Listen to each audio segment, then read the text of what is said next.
నా ప్రియ దేవుని యొక్క బిడ్డలారా, మరి యొక్క సమయంలో మరి మీకందరికీ దేవుని యొక్క ఆశీస్సులు. విశ్వేశ సంగ్రామంలో 11వ వేద సత్యము గురించి ధ్యానించుకుందాం. శరీరము యొక్క ఉత్థానమును విశ్వసించుచున్నాను.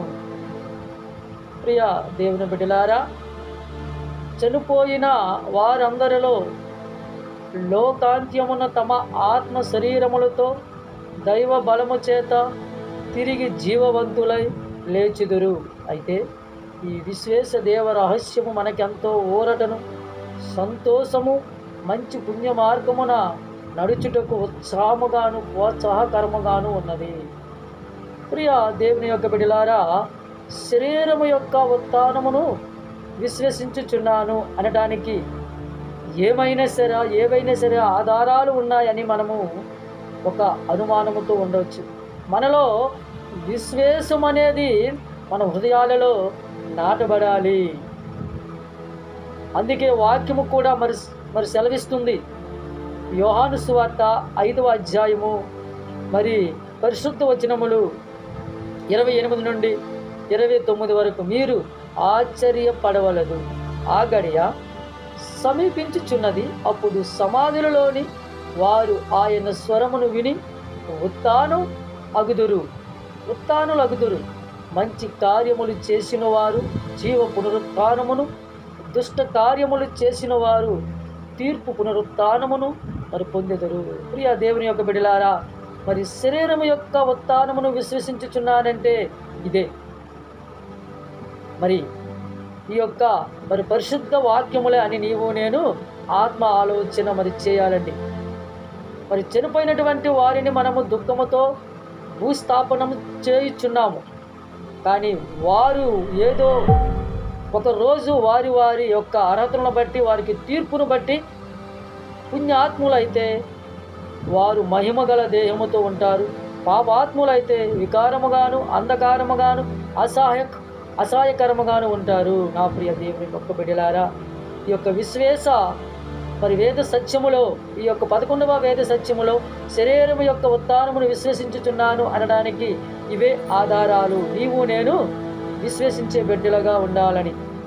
నా ప్రియ మరి బిడ్డలారా, 1వ కొరింథీయులకు రాసినటువంటి లేఖ మరి 15వ అధ్యాయము మరి పవిత్ర వచనములు మరి 42లో పునీత్ పౌలు గారు అంటున్నారు, మృతులు పునర్జీవ వృతులు చేయబడినప్పుడు ఇట్లుండును, శరీరము క్షయమగునదిగా విత్తబడి అక్షయమైనదిగా లేపబడును. మా ప్రియ మరి బిడ్డలారా, అలాగనే మరి దానియేలు గ్రంథములో మరి 12వ అధ్యాయము 1 నుండి 3 వరకు మరి చూసుకున్నట్లయితే, ఆ కాలమున మీ జాతిని కాపాడు మహాదూత మిఖాయేలు ప్రత్యక్షమగును, అప్పుడు విపత్కాలము ప్రాప్తించును. జాతులు పుట్టినప్పటి నుండి అంతటా విపత్కాలం ఎన్నడను సంభవించి ఉండలేదు.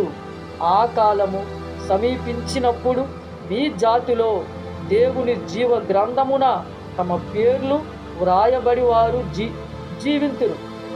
అప్పటికే చనిపోయి మట్టిలో నిద్రించు వారిలో చాలామంది సజీవులగుదురు. వారిలో కొందరు నిత్య జీవబడియుదురు, మరికొందరు శాశ్వత అవమానమునకు గురి అగుదురు. జ్ఞానులైన నాయకులు ఆకాశము నందలి జ్యోతుల వలె వెలుగుదురు. ఎక్కుమంది ధర్మమును పాటించుట నేర్పిన వారు కలవారు కలకాలము వరకును నక్షత్రముల వలె ప్రకాశింతురు. ఇది సత్యము, ఇది జరిగి తీరుతుంది అని నీవు నేను విశ్వసించాలి, నమ్మాలి. అందుకే క్రీస్తు ప్రభు అంటున్నారు, ఇది సత్యము, ఇది తప్పకుండా జరుగు తీరుతుంది, లోకాంత్యము వస్తుంది, రెండవ రాకడకు ఎదురు చూస్తే బిడ్డలుగా ఉండాలని. మత్తయి సువార్త 24వ అధ్యాయము మరి పరిశుద్ధ వచనములు 35లో క్రీస్తు ప్రభు వారే స్వయముగా మాట్లాడుతూ మనతో ఈ యొక్క ఉదయకాల సమయములో, భూమాకాశములు గతించుపోవును గాని నా మాటలు ఎన్నడూ గతించుపోవు.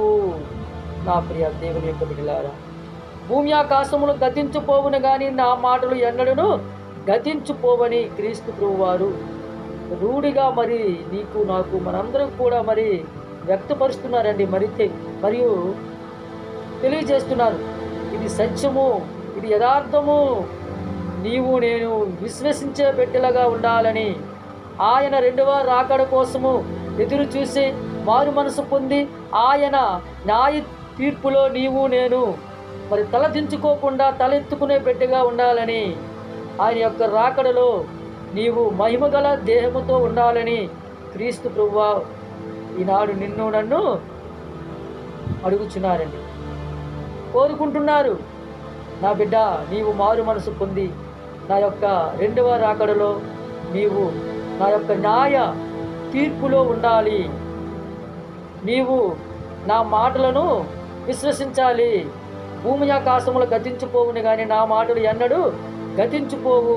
ఇది నిజమైనటువంటి మాటలు. ఇవి రెండవ రాకడలో నేను వస్తాను, ఇవి తప్పకుండా నెరవేరుతాయని క్రీస్తు ప్రభువారు నీకు నాకు వ్యక్తపరుస్తున్నారు. కనుక ఆ మాటలను నీవు నేను మరి ధ్యానించుకుంటూ మన హృదయాలలో మరి పదిలిపరుచుకుంటూ మారు మనసు పొందే బిడ్డలుగా ఉండాలని ప్రార్థన చేద్దాం. పితా, పుత్ర, పరిశుద్ధాత్మ నామమున ఆమేన్.